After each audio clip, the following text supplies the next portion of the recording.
What up, everybody? It's your boy Unique. You're back tuned into Unplugged and Uncut. That's right, your number one source for sports, news, and entertainment. Before we get into today's subject, I'd like to take a moment to say if you have not taken the time to subscribe, make sure you do, because you are missing out on your chance to win cash, throwback jerseys, video games, and so much more. That's right, once we hit 1,000 subscribers and we're able to monetize this channel, we will be throwing money to everybody, because the people like money. That's right. All right, so today I wanted to do something a little bit different.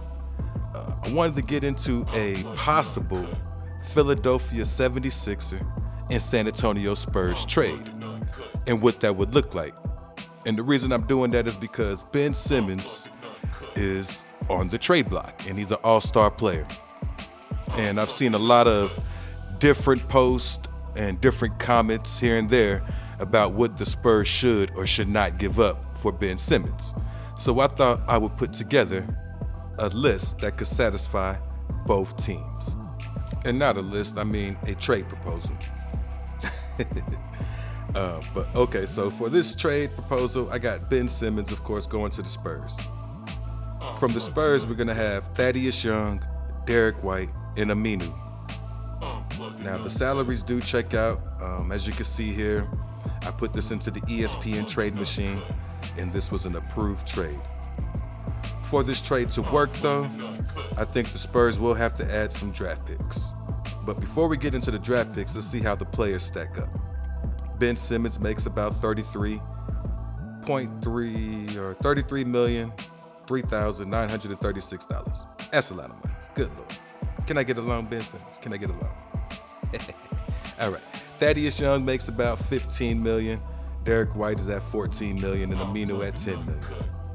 Now, as far as production on the court, Ben Simmons is the all-star player, but that is more in line with his excellent defense and his all-around playmaking abilities. So Ben Simmons last year averaged 14.3 points, 7.2 rebounds, and 6.9 assists, with a player efficiency rating of 18.38. Not bad. Thaddeus Young averaged 12.1 points, 6.2 rebounds, 4.3 assists, and had a higher PER at 20.41. Derek White averaged more points and the most points of his group at 15.4, 3 rebounds, and 3.5 assists. His PER was 15.01. And we won't give Aminu's stats because I do believe he's just in there for filler and to keep the price match, because you do got to keep the salaries close in the NBA. So as you can see, the Philadelphia 76ers are able to replace Ben Simmons' production. They'll actually be getting about, if they were able to produce at the same rate, about 25 to 27 points a game. So that's a nice output. About 9 rebounds and about 7.5 assists. So you're definitely able to replace some of what Ben Simmons is doing. The reason I don't think Philly pulls the trigger on this is because that's just not enough. They want a star, or at least the ability to go after a star. So that's where the draft picks come in. If I'm the Spurs, I'm starting off with 4 draft picks, which I could see a lot of Spur fans trying to kill me for this one. 4 draft picks is a lot of draft compensation, but when you break it down, it's really not that bad. 2 first-round picks, 2 second-round picks. One of the first-round picks is a pick you just got from the Chicago Bulls, so it doesn't hurt you that bad. And you got a whole bunch of second-round picks from previous trades. So I don't think the draft picks hurts as much, and this is something that Philly is definitely going to want, as they're going to want to go and chase after a Dame Lillard type player later on.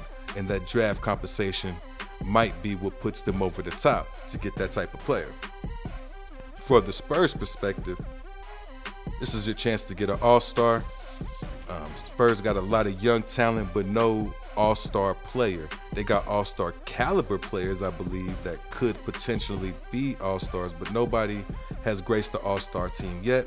So this puts an all-star on your team and gives Greg Popovich one last chance to go after that ring. Do I think they get it? Oh no, they're gonna have to make some more moves, but it does put you in a position to build around an all-star caliber player. If I'm the Spurs, I do not trade DeJounte Murray. I would put Derek White in there as my young player that I lose. DeJounte Murray is only 24 years old and a beast and still growing. Derek White is really good as well. He's a little older though, so I think out of the young players, he's the one I would let go. All right, so we see how Philly might want to do this trade. They might want more than 4 picks. The most I would go at the Spurs, if I was the Spurs GM, is 7 picks. That'd be 3 first round and 4 second round picks. 2 of your own first round and the 1 Chicago pick. So that eases the blow towards the first rounds a little bit. And the 4 first or second round draft picks, my bad. Most of those coming from previous trades. So you got plenty of second round picks to throw around. All right. So that's why Philly would do it. They get the draft capital and a couple players to replace Ben Simmons' production. The draft capital allows them to go after another star. Spurs do it because they get an all-star on their team. Now, if I'm the Spurs, how would I run my team with this lineup? I would wind up starting Jakob Poeltl at center, Ben Simmons at power forward, Keldon Johnson at small forward, Devin Vassell at the 2, and DeJounte Murray at the 1. That'd be one of the best defensive teams and kind of resembles a older Detroit Pistons San Antonio Spurs teams from lockdown defensive days. If you're struggling to get points, I'm bringing Lonnie Walker in as the 6th man of the year candidate. He's coming off the bench fast and furious. Devin Vassell might be pulled out of the first 30 seconds, though, and Greg Popovich is notorious for calling early timeouts and getting on his youngsters. So I actually got Lonnie Walker playing more minutes than Devin Vassell, but coming off the bench as that 6th man of the year, Manu Ginobili spark plug. I would actually start, or not start, but for my second team, play Josh Primo at the point guard. I know some Spurs fans are thinking, what about Trey Jones? Trey Jones is good, but in this situation, I want the ball in Lonnie Walker's hand, and Josh Primo can be my 3-and-D big point guard. Basically, you get DeJounte Murray's real long and lanky. You got Josh Primo, who's also real long.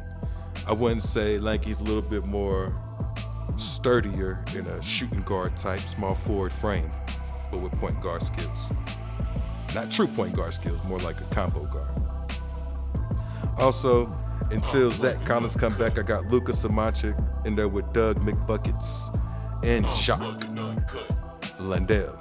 So that'd be my second team. I would have Bryn Forbes getting spot minutes as a 3-point gunner, playing at least 10 to 15 minutes a game, seeing how hot he is. Trey Jones getting spot minutes. KBD, if he's still around, he'll get some spot minutes. Joe Wieskamp, he'll probably be in Austin half the season. And Drew Eubanks, if he sticks with the Spurs, I think he'll also get that mop-up spot minutes. So I can see that with the trade machine saying this is a 3+ win team. I actually think with this type of lineup, the Spurs can outpace that 3+ wins. They can get Greg Popovich the all-time wins, so he'll pass Don Nelson and have that record to his resume, and also have a chance to fight for the playoffs. So Spurs fans, Philadelphia fans, go ahead and bash me in the comment section. Let me know what y'all think about this proposed trade for both teams.